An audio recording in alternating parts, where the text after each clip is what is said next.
Edward Milton had never been one for small talk or homeowner gatherings, and he certainly didn't move to Brookvale Ridge to meet new people or partake in potluck chili nights under decorative patio lights.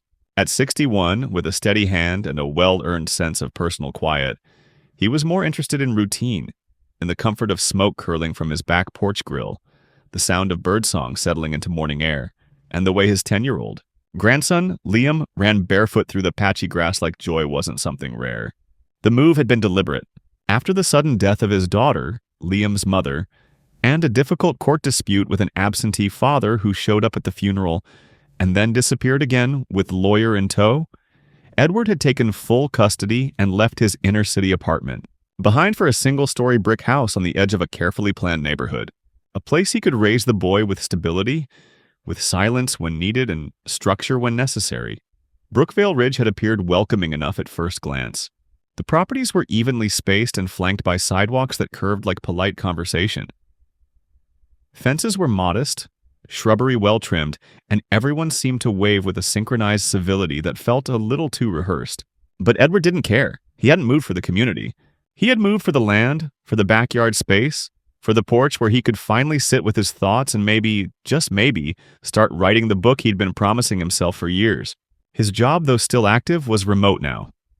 He worked as a regional inspector under the state's Commission for Living Conditions, a quiet bureaucratic agency responsible for ensuring that residential areas met health, safety, and civil standards. The role was not glamorous, but it was clean, structured, and important. He never volunteered this information to anyone. He had learned over the years that silence offered better leverage than credentials, and in communities like this, people always underestimated the ones who said less. The first days passed smoothly. Liam settled into a new school. Edward made a habit of morning coffee on the back steps, and the grill, an older model he had refurbished himself, became a centerpiece of their evening routine. He'd marinate the meat in the afternoon, sometimes let Liam help with the rub, then start the coals as the sun turned the sky a soft kind of orange. There was something sacred about those dinners, something stabilizing. And Edward believed in that, in the power of ordinary rituals to anchor a child who had been through far too much. It was during one of these evenings, just as the meat was beginning to sizzle, and the boy had run inside to grab the tongs he'd forgotten, that she appeared. She didn't knock, didn't announce herself. One moment he was alone with the hiss of the grill and the crackle of charcoal, and the next there was a woman standing just inside his fence line, mouth slightly twisted, cell phone already in hand. She wore a high-collared beige jacket despite the warmth, and held her phone as if it were both weapon and shield. "That's not a permitted grill model," she said. No greeting, no introduction, just the statement. Cold and sharp like the click of a blade. Edward turned slowly, eyes narrowing as he instinctively moved his body to block the view of the grill from Liam's returning steps. "Excuse me?" She stepped closer without permission. "I'm Karen Withers. I help oversee environmental compliance for this neighborhood." Her voice carried the clipped, performative cadence of someone who relished any title, no matter how unofficial. "There have been complaints," she added, although she didn't say from whom. "This kind of smoke," she gestured vaguely toward the air, "can be a health concern, especially around children." Edward said nothing. He simply adjusted the grill lid to redirect the smoke flow and waited. She didn't leave. "I've seen your boy," she continued. "He's out here often. I hope you're not making him eat red meat every night. You know, the American Pediatrics Association has made recent statements." "That'll be enough," Edward said, not loudly, but with a firmness that made Liam pause on the back steps. Karen blinked, surprised. "I'm calling emergency services. This is a Class B violation under our neighborhood's air and emissions addendum." Edward looked at her and didn't blink. "Call them." And she did.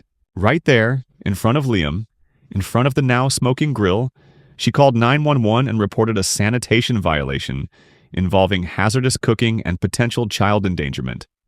Edward didn't stop her. He simply took Liam back inside, turned off the grill, and waited on the porch with his arms crossed and face still. The sirens arrived 15 minutes later, 2 cruisers and 1 patrol SUV. Officers stepped out with the weariness of men used to being dragged into matters that didn't involve actual crime, but their professionalism didn't falter. Karen met them at the front yard, waving her arms and pointing toward the back.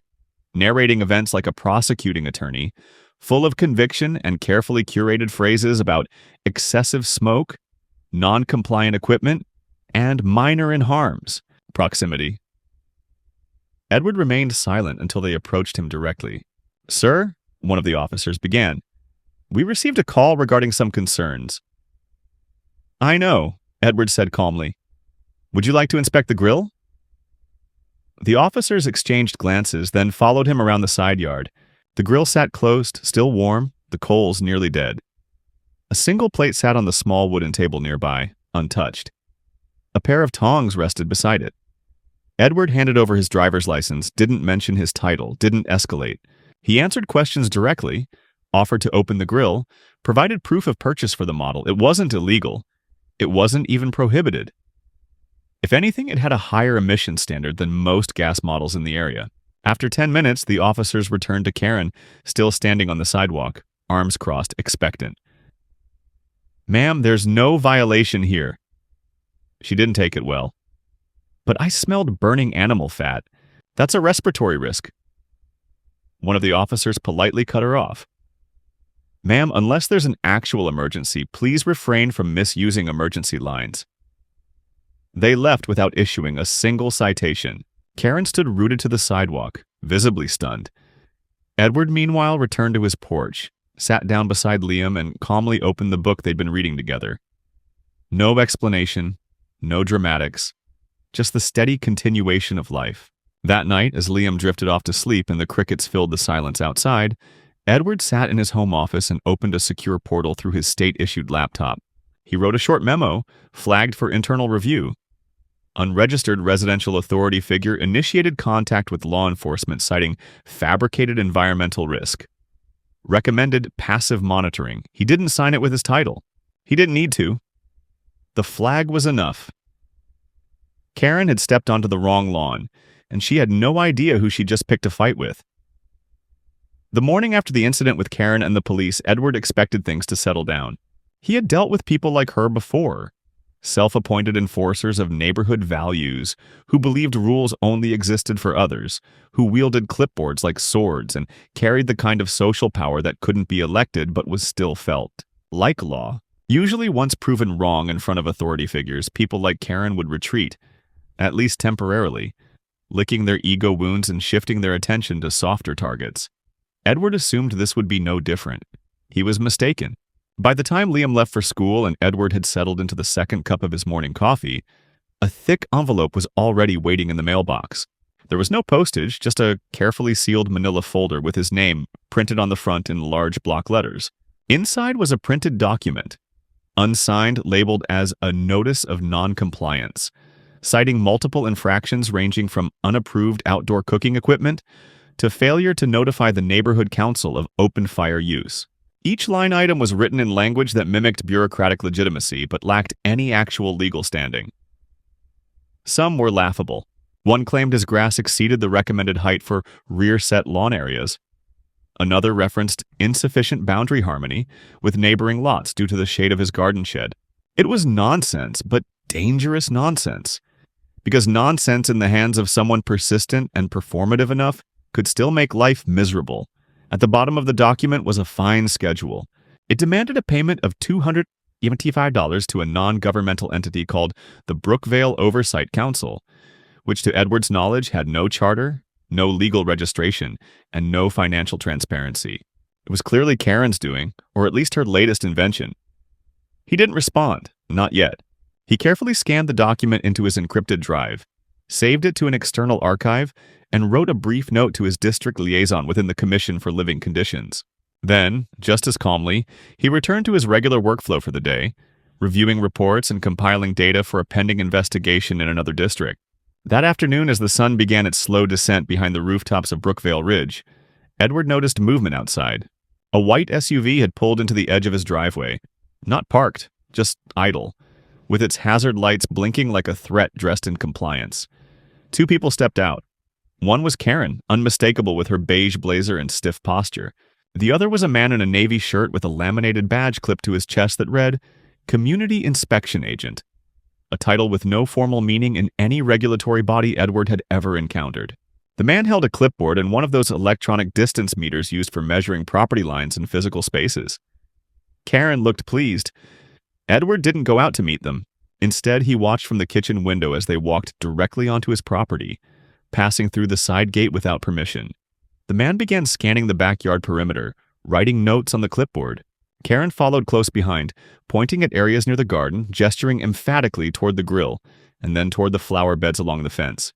Edward clicked his phone camera on, held it steady at waist height, and quietly recorded their presence. He didn't say a word, didn't open the door, didn't yell. He simply documented as any rational professional would. 10 minutes later, the man folded his clipboard and walked briskly back toward the SUV. Karen lingered long enough to tape a bright pink slip to Edward's front door. Another notice, this one claiming immediate need for landscape compliance realignment. The SUV pulled away. The dust had barely settled before Edward was at his desk, drafting a formal letter of complaint. This time, it wasn't informal.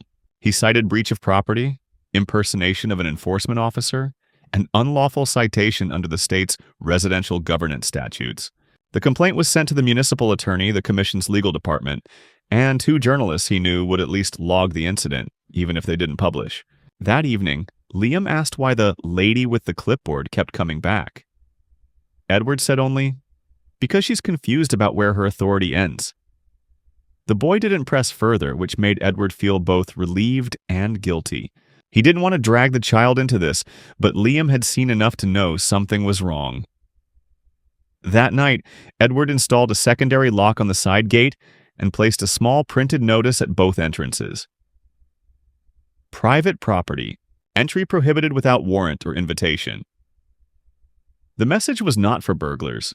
It was for bureaucrats who didn't understand boundaries, but it didn't stop. 2 days later, Edward received a letter. This one with the city seal. It appeared at first glance to be legitimate, but upon closer inspection he noticed discrepancies in the letterhead, font alignment, and phrasing. Someone had forged a municipal notice.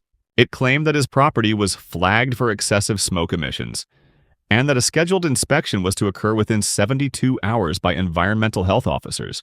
The phone number listed at the bottom was real. It connected to a department he was familiar with. But when Edward called it, the office had no record of any inspection order or complaint filed. Someone had tried to manufacture an official response. That was no longer neighborhood squabble. That was fraud.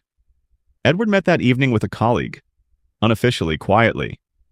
He brought copies of every letter, every photograph, every video. The colleague didn't laugh. He didn't brush it off. He said only one thing. She's either working with someone else or thinks no one will challenge her. Edward nodded. I want to challenge her the right way. Then we'll start a file, a real one, and we'll let her hang herself with her own rope. By the end of the week, Edward had a formal record opened under state protocol, suspected abuse of community power structure, illegal impersonation of authority, falsification of municipal documents. The review process wouldn't be public, not yet, but Karen's name was now in a place where she couldn't scrub it out with neighborhood votes or passive-aggressive notes. The next morning, Edward found a small lawn sign planted beside his mailbox. Certified Green Home. Brookvale Preferred Resident. It wasn't his. He hadn't ordered it. It was a jab, a smirking message from someone who thought she was winning. But Edward didn't remove it. Not yet. He took a picture instead. Evidence. Because this wasn't about meat or smoke or grass height anymore. This was about territory.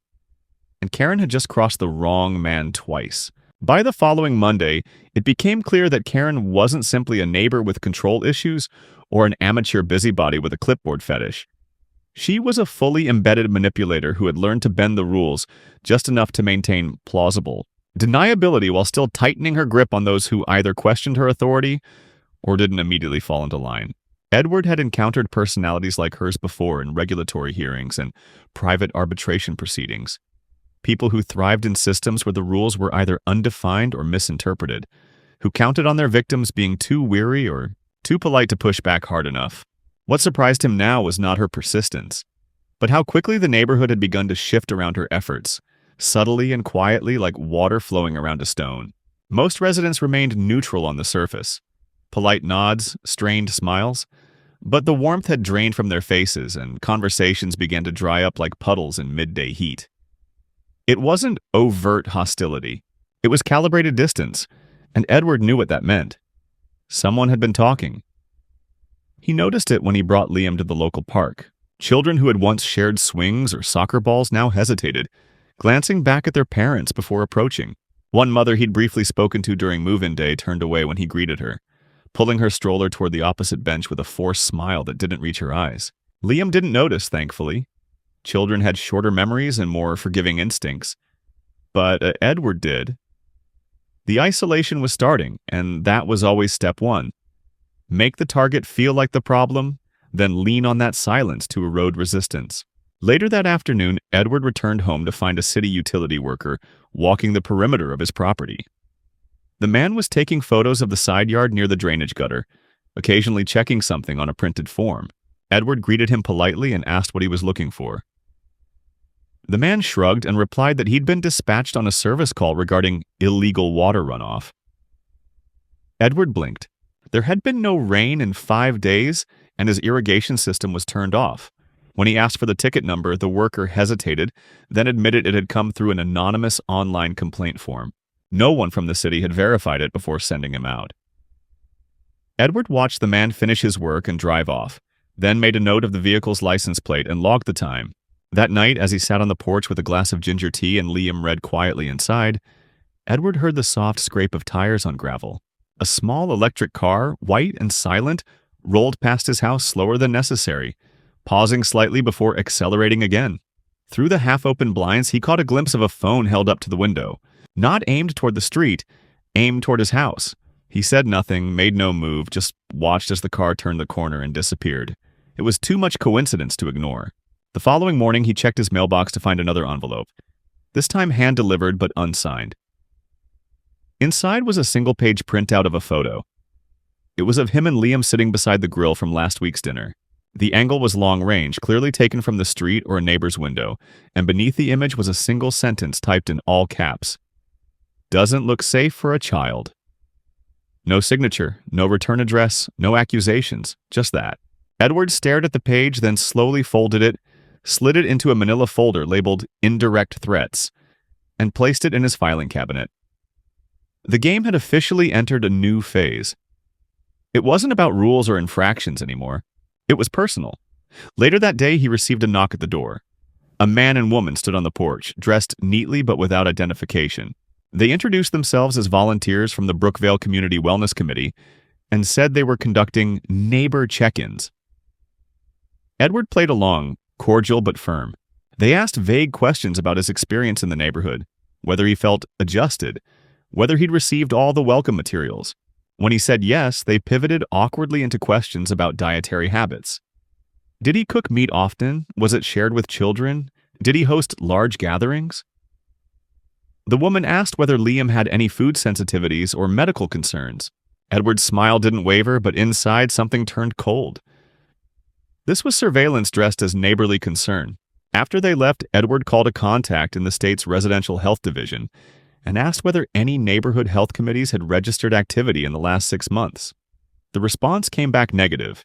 There were no recognized groups of that name anywhere in the region.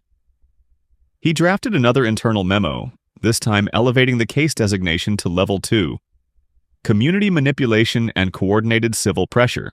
But even as he documented, the pressure mounted. On Friday morning, Liam returned from school looking pale and confused. When Edward asked what was wrong, the boy said that his teacher had asked him, gently but persistently, if everything was okay at home, whether he was being fed properly, whether there were arguments, and if he ever felt unsafe. Liam had said no, of course not. But the questions had clearly unsettled him. Edward's stomach turned. The implications were clear. Someone had planted a seed, hoping to generate a report from a mandated reporter. A teacher, a counselor, anyone with legal responsibility. It was subtle. It was deliberate. It was vicious. That same afternoon, Edward received a letter from the school's administrative office requesting a routine family wellness interview. The language was neutral, the phrasing non-alarming, but he knew exactly what it meant. He scheduled the meeting for the following week, reached out to a colleague in family law to accompany him as a neutral observer, and began drafting a parallel complaint for the district superintendent, noting the unusual timing of inquiries and their potential origins. The weekend passed under a strange quiet. No visits, no letters, no cars rolling by slowly. But Edward didn't trust it. He checked the side gate locks twice each night and ran a full sweep of the property at dawn, scanning for anything out of place. On Monday morning, as he went to retrieve the newspaper from the driveway, he noticed something odd. A red plastic ribbon, the kind used for marking utility lines, had been tied loosely around one of the bushes near his fence. It hadn't been there before. He knelt down, traced the line to its end, and found it clipped to a wooden stake driven into the soil. Scribbled on it in black marker were the words, "Future Realignment Boundary, Pending Review." There was no permit, no official tag, just that. A boundary, an imaginary line drawn by someone who wanted to suggest something was in motion. Edward didn't remove it. He photographed it, logged the time and date, and returned to his desk. It was no longer a dispute about property. It was psychological warfare, a creeping campaign of attrition designed to push him into overreacting. But he wouldn't.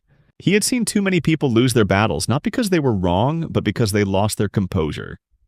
He wouldn't give Karen the satisfaction, and so he continued documenting, watching, and waiting. Not passively, but precisely. He forwarded copies of all materials to his legal contacts and updated his liaison in the commission. A formal inquiry had now been opened under his state's residential interference code, with Karen's name appearing on 3 independent affidavits submitted through unrelated complaints. All it would take was one misstep, one move too bold, one provable infraction. Edward wasn't rushing it, because he knew that when people like Karen felt power slipping, they didn't retreat. They escalated, and he was ready. It was the second week of October when Edward realized Karen was no longer just attempting to corner him with bureaucratic mimicry or exaggerated community standards. Her methods were changing, becoming more coordinated, more strategic. The signs were subtle at first, but unmistakable to someone trained in systemic manipulation. The pink notices had stopped appearing on his door, replaced now with a carefully timed campaign of exclusion that came not from Karen's hand directly, but through the infrastructure of the neighborhood itself. Invitations to community events never arrived. The local bulletin board in the park, which previously displayed flyers about neighborhood safety or local services, now bore announcements about family integrity forums, with one scheduled just 2 houses down. The language was passive-aggressive and filled with keywords Edward recognized from policy debates. Mindful parenting, healthy environment, non-disruptive domestic routines. He had no doubt these were created with him in mind, but more dangerously they were shaped to imply virtue, the kind that left those who questioned them appearing antagonistic or unstable. Edward hadn't yet retaliated. Not officially. He had continued to report and document, and the file on Karen's behavior now spanned over 100 pages of incident summaries, photographs, false notices, anonymous messages, and surveillance logs. But he hadn't made his presence known beyond the internal circle of state-level oversight. That was until the unexpected knock on his door came not from Karen or a faceless inspector, but from someone who clearly wasn't part of the neighborhood. She wore a neutral gray pantsuit, her hair pulled back tightly, and held a leather folio under her arm. She introduced herself plainly. Lauren Vega, External Compliance Liaison with the State Board for Community Regulation Review. Not internal. External. Edward immediately understood what that meant. Someone had escalated his file without his direct request. This wasn't just oversight now, it was observation. Karen had made enough noise to draw attention beyond his reports. Lauren didn't ask to come inside. Instead, she asked if they could speak outside by the garden. Edward led her toward the rear fence where Liam had been stacking fallen branches for kindling. The boy nodded respectfully and returned to the house, sensing the tone of the conversation without needing an explanation. Lauren flipped open her folder and began with a question Edward hadn't anticipated. "Do you know how many open incident claims have been filed in this neighborhood over the last 6 months?" He shook his head, already guessing the answer would be higher than average. 14. 9 of them were initiated by a single household. She didn't say Karen's name. She didn't have to. Most were dismissed, but the pattern triggered a flag. Multiple overlapping complaints targeting the same addresses, filed under different aliases. Some included fabricated department names. We have copies. Edward exhaled slowly, not in surprise but in quiet affirmation. She continued. Yours, however, was the only case cross-verified with procedural evidence. That made it eligible for external review. Lauren pulled a small packet from her folder and handed it to him. It was a summary. Dates, incidents, complaint sources. But one entry stood out. The incident with the school's inquiry about Liam. That event had not originated from a teacher's report. It had come from an anonymous phone call made during school hours from a number registered to a private tenant in the neighborhood. The location matched a house 3 doors down from Karen's. Edward didn't respond immediately. He just stood quietly for a moment, the breeze moving softly through the trees, scattering a few brittle leaves across the stepping stones. Finally, he looked at her and asked, "What's the next step?" Lauren's answer was measured but direct. "We're not here to intervene. We're here to record escalation. But if one more formal infraction occurs, especially one involving impersonation or misuse of public services, there will be an administrative hearing." It wasn't the outcome Edward had hoped for, but it was enough. It meant the clock was ticking for Karen. It meant she could no longer operate in the dark. After she left, Edward went inside and sat at his kitchen table, unfolding the summary again. There were names on the list, neighbors he hadn't even spoken to, people he assumed were neutral or disinterested. Yet their names appeared as secondary complainants in several of Karen's filings. Whether they were coerced or complicit, he didn't know. But the effect was the same. She had been constructing a web, slowly, pulling in strands from every corner of the community, building influence through repetition and volume. It wasn't just about him. It never had been. He had simply become the target she used to consolidate control. That evening, he changed course.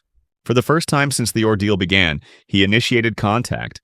Not with Karen directly, but with a group of residents whose names he'd found in Lauren's packet. He visited their homes one by one, respectfully and without confrontation, and asked only a single question. "Did you submit this, or were you listed without your knowledge?" Some said they didn't remember. Others looked surprised, and one man, a retiree with cautious eyes, admitted he had never written a word, but remembered signing a form that looked routine during a neighborhood event.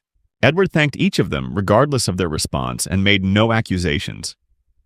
But by the next morning, the effect was visible. The bulletin board in the park had been stripped bare. The fake committee flyers were gone. And for the first time in weeks, a neighbor waved back with a full smile, not the mechanical, tight-lipped curve of someone trying to avoid conflict. Karen hadn't disappeared, but her silence was noticeable. The electric car didn't pass his house that night. No letters came. No new stakes appeared near the property line.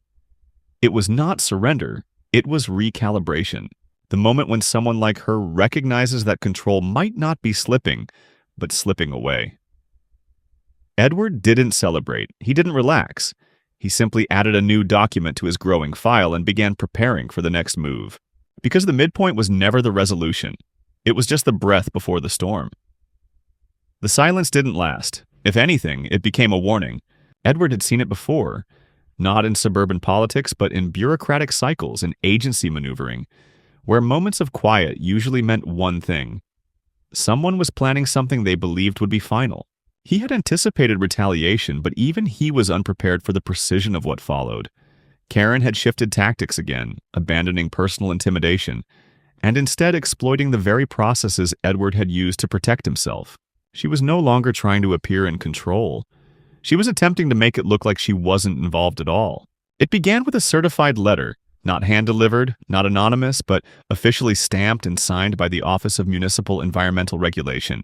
The header looked genuine, the language was correct, and the form attached included an inspection date and an allegation. A secondary source had reported illegal material dumping on Edward's property. More specifically, the improper disposal of organic matter and chemical residue from non-standard combustion sources. Edward read it 3 times before closing the file and contacting his liaison. Within 24 hours, it was confirmed. The form had been submitted through a public complaint portal, using a fabricated business entity as the reporter. The address tied to the complaint traced back to a property once listed under Karen's maiden name. This wasn't a last-ditch attempt. This was someone who believed they could reverse momentum by burying their opponent in the same red tape they once wielded like a dagger. Edward had no intention of being buried. He prepared for the inspection, cleared the yard of anything that could be construed as ambiguous, and met the two city contractors at the gate with a typed report already in hand. The inspection took 20 minutes. They found nothing. They left without comment, but Edward noticed the hesitation in their eyes, not toward him, but toward the person who had sent them there. They were starting to understand what this was. But Karen wasn't done. That weekend, the city received an anonymous tip that Edward was operating an unlicensed outdoor kitchen facility on his property. The source claimed the backyard grill had been modified with commercial-grade ventilation components and used for private catering events in violation of food safety codes. It was absurd, but absurdity didn't stop the machinery once set in motion. Edward received a warning notice and was ordered to appear at a compliance review hearing within 10 business days. And that, finally, was a mistake. Because compliance hearings required sworn statements, and sworn statements could be challenged with evidence, Edward arrived at the hearing with a binder 3 inches thick, containing time-stamped photos, receipts, blueprints of the original grill model, expert testimony from a certified appliance technician, and sworn affidavits from 3 neighbors, confirming that no commercial activity had ever taken place on his property. But he didn't stop there. He submitted a counterfiling, an official petition for review under the Community Misuse Act, citing the abuse of municipal complaint channels by a private individual for purposes of harassment. He named Karen directly. The committee didn't make a ruling that day, but the effect was immediate. Karen's name was now in a public complaint, tied to state code. The city's legal department flagged it for internal ethics review. And Edward? He walked out of the hearing without a single citation. But retaliation has momentum, and when brute force fails, subtle sabotage often follows. The next week, Edward's backyard motion sensor lights began triggering randomly during the night. He thought at first it was wind, maybe wildlife, but then he noticed patterns. The activations were too consistent, too rhythmic, always between 2 out and 2:30 a.m., always on the far side of the yard. He checked the security footage. At first, there was nothing. Then, on the 4th night, he saw it. A figure in the shadows near the fence line, never crossing the property, never touching anything, just standing for a moment and then disappearing. He couldn't see a face. He couldn't make an ID, but the message was clear. You're being watched. Rather than panic, Edward upgraded. He installed a thermal imaging camera along the rear fence, then placed a small, nearly invisible motion-triggered microphone disguised as part of the irrigation valve. He didn't want confrontation. He wanted proof. On the 6th night, he got it. The voice was low, muffled, male. 2 people. One said, "She said don't cross the line. Just be seen." The other responded, "This guy's gonna snap. She wants him to crack on camera." It was enough. Edward compiled the audio and footage and submitted it to the Commission's Regional Enforcement Division. Within 48 hours, an internal protective review was opened, and with that, the narrative shifted. Karen, of course, denied everything. She called an emergency community meeting and stood before the residents as a figure of poise and victimhood. She spoke of threats, of unfair targeting, of a man with a history of government intimidation who had brought surveillance and legalism into their peaceful neighborhood. She even distributed a document titled Community Harmony Pledge, urging residents to sign a list committing to non-hostile conduct and unified standards. The list included vague language about reporting disruptive behaviors and preserving environmental wellness. More than half the residents signed it, not because they believed her, but because they feared conflict. Edward didn't attend the meeting. Instead, he filed a temporary cease and desist notice through the district attorney's office, citing potential defamation and witness manipulation. He included excerpts from the meeting transcript provided to him by a neighbor who had attended silently. The DA's office didn't act immediately, but they acknowledged the receipt. The noose was tightening, but Karen was clever. She made one final move. Late one evening, Edward's mailbox was vandalized. Not destroyed, just defaced. The numbers were scratched out, replaced with a red 0. On his doorstep, a gift basket had been left. Inside it were vegan snacks, 2 scented candles, and a handwritten note. "For your peace of mind, we hope you find clarity." It wasn't signed, but the handwriting matched a birthday card Liam had received from Karen earlier that year. Edward didn't touch the items. He left the basket untouched, contacted the police, and requested a formal incident report. For the first time, law enforcement took the matter seriously. Within 2 days, the report was forwarded to the Municipal Risk Office. The officers had identified the origin of the gift. It had been purchased using a credit card registered to a small nonprofit advocacy group co-founded by Karen 3 years earlier. Brookvale Green Living, an entity long thought defunct. And that was it. That was the thread. With that purchase, she had tied herself directly to the escalating harassment campaign. And now there was no more ambiguity, no more passive notes, no more vague flyers. Now there was evidence, and Edward was no longer the one on defense. The official tone of the municipal inquiry notice was cold, procedural, and brief, exactly the way Edward preferred it. It arrived on a Wednesday morning, delivered not by mail but through a state-certified courier in a sealed envelope, marked with the insignia of the Regional Oversight and Integrity Commission. The language inside was unmistakably clear. A formal administrative review hearing had been scheduled for the following Tuesday regarding a potential pattern of targeted community harassment, unauthorized surveillance activities, misuse of regulatory reporting systems, and ethical misconduct by a community representative. Karen Withers had been named as the central respondent. The hearing would be closed to the public, attended by legal observers, city officials, and an independent moderator. Edward wasn't required to be there, but he was invited as a primary witness. He didn't hesitate. He confirmed his attendance within the hour. The days that followed were quiet, unusually so. Karen didn't come near his house. Her electric car no longer passed slowly by in the evenings. No more flyers appeared in his mailbox, no new boundary markers or notes or passive-aggressive warnings left under the door or taped to the siding. It was as if the entire neighborhood had taken a collective breath, uncertain of whether to exhale. Neighbors made eye contact again, briefly, cautiously. The woman with the dachshund who once avoided his sidewalk began walking past his yard again, though she didn't speak. And even the couple across the street, who had once attended one of Karen's wellness circle events, gave him a quiet, measured nod as they unloaded groceries. Edward didn't take comfort in the shift. It wasn't solidarity. It was awareness. People sensed something was coming. And they didn't want to be caught on the wrong side of it. On the day of the hearing, Edward wore no tie, no suit, just a clean collared shirt and pressed slacks.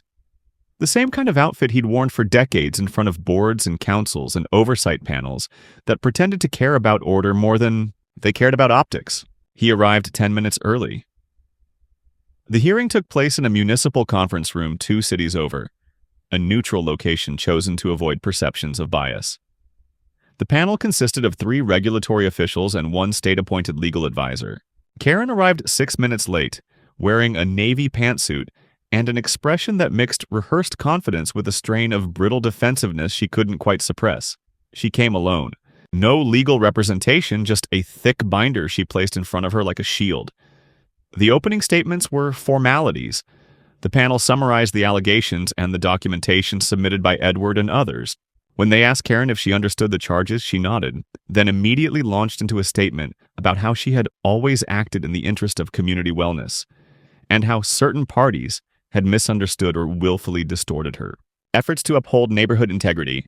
She framed herself as a victim of a bureaucratic smear campaign, a woman unfairly painted as aggressive simply for asking questions and seeking accountability. The words were carefully chosen, but the tone betrayed her.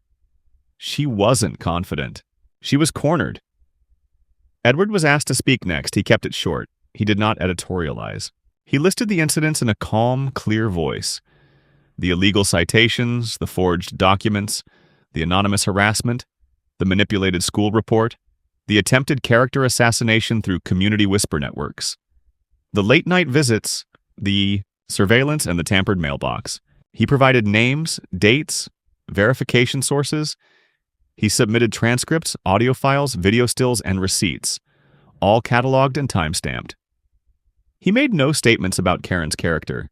He spoke only of her actions, and when he finished, he stepped back and let the documentation speak for itself.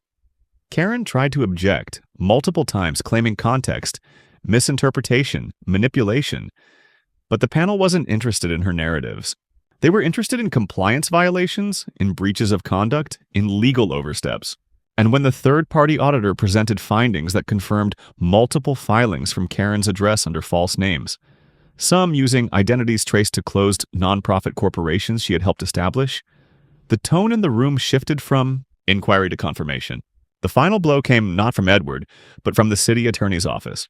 They had discovered a pattern of redundant anonymous filings made from the same IP address over a 6-month period, including a submission to the Department of Child Welfare and one to the county tax assessor, falsely claiming Edward had unregistered short-term tenants. The source matched the Wi-Fi router installed in Karen's home office. The evidence was irrefutable. Karen didn't cry. She didn't shout. She didn't even speak. She just sat there, eyes fixed on a point past the panel, jaw clenched tight. For someone who had spent months controlling every narrative, she now had no space left to shape the outcome. The panel concluded with a statement that an immediate cease and desist order would be issued against her, and that further action, including potential civil penalties, would be reviewed pending additional hearings. Edward left without speaking to her. There was no need. When he returned home later that afternoon, the basket was gone from his porch, the last symbolic remnant of her psychological campaign finally removed. That evening, as the sky turned violet and the air cooled into a soft October stillness, he stood in the backyard beside the grill, watching Liam chase fireflies under the string lights they'd hung together in the summer. The wind carried the scent of rosemary from the planter boxes. The lights buzzed faintly. There was no shouting, no banging of car doors, no snapping of photos from across the street. For the first time since they'd moved in, the night felt untouched. Free. Edward didn't toast the moment. He didn't celebrate. He simply returned inside, logged the day's events into his secure archive, and backed up the files one last time. The case wasn't closed, not formally. But the power balance had shifted, and she knew it. He had made his point without raising his voice, without retaliating in kind, without stooping to dramatics or vengeance. He had exposed her not with fury, but with fact. And in the quiet that followed, the neighborhood finally remembered how silence was supposed to feel. It wasn't dramatic when Karen left. There were no moving trucks in the middle of the night, no last confrontation, no passive-aggressive farewell wave across the hedges. One morning, 2 weeks after the hearing, Edward noticed the front lawn of her house had gone uncut for longer than usual, and by the weekend, a small sign appeared in the window. For sale by owner. No agency listed, no contact information. Within days, the blinds were drawn tight, the mailbox taped shut, and her presence erased from the neighborhood with an efficiency that almost felt clinical. No one said her name, not in conversation, not in passing. The neighbors who had once mirrored her tone now turned toward other topics, redirecting small talk to Halloween decorations or municipal leaf collection. No one mentioned the inquiry, the citations, or the night patrols. In a place like Brookvale Ridge, erasure wasn't punitive. It was strategic. The faster the silence fell, the faster normalcy could be reinstalled. And yet, despite the return to superficial calm, nothing quite returned to how it had been. The illusion of harmony had been pierced, and the memory of what had happened, what Karen had tried to build out of false authority and intimidation, lingered in the space between smiles and morning nods. Edward didn't participate in the quiet freeze, nor did he push back against it. He simply resumed his own routines, as he always had. Early mornings with coffee on the back porch, evening grilling with Liam when the weather allowed, slow weekend strolls past the park without deviation in path or posture. But those who paid attention noticed subtle changes. The man who once avoided eye contact now made it deliberately. The neighbors who once questioned his reserved demeanor now greeted him first, and those who had signed Karen's harmony pledge now offered unspoken gestures of acknowledgement. An extra second of a glance, a hand raised in hesitant recognition, a pause before entering a car or crossing the street. No one apologized, but apologies weren't necessary. The balance had been restored not by confrontation but by clarity. The city never made a public announcement about the outcome of Karen's case, but the Municipal Review Board issued a statement noting that her complaints had been inconsistent with regulatory standards and that community representatives must operate with transparency and ethical restraint. It was dry language, deliberately vague, but those who had been watching closely understood what it meant. The policies governing neighborhood complaints were quietly amended, closing the loopholes Karen had used to fabricate inspections and flood local agencies with baseless reports. The community wellness committee she had invented was formally banned from all event spaces and flagged in the civic registry as a prohibited entity. It was a quiet dismantling of her private system of control, disassembled one form, one process, one channel at a time. Meanwhile, Edward received a letter, this one from the office of the regional commissioner, thanking him for his diligence, professionalism, and restraint throughout the ordeal. It was a rare gesture, not common in the world of bureaucratic oversight, and though the letter didn't admit liability or take a side, it validated everything he had worked to document. He didn't frame it. He didn't hang it on the wall. He placed it in the same drawer where he kept Liam's school awards and old photos of his daughter. Items that reminded him of what mattered and why he had chosen to stand his ground not with outrage, but with precision. The following month, the neighborhood held a modest fall gathering, a potluck casual, hosted by a new couple who had moved into a different cul-de-sac. Edward and Liam attended. They brought smoked turkey sliders and homemade lemonade, set their table quietly, and didn't seek attention. But by the end of the night, 5 different families had stopped by to say hello, ask about the recipe, or compliment Liam's calmness and manners. No one brought up the past. They didn't need to. The presence of those moments, of the recognition in their faces, was enough. Karen had tried to turn the neighborhood against him, but all she'd done was expose the fragility of fear and the strength of a man who refused to be shaped by it. Later that week, Edward replaced the small wooden sign beside his mailbox. Where once there had been house numbers faded from weather and time, now there was a new plaque, hand-carved, lacquered, and mounted carefully. It read simply, "Private property. Respect is not optional." There were no cameras mounted above it, no warnings in bold red, no dramatic slogans.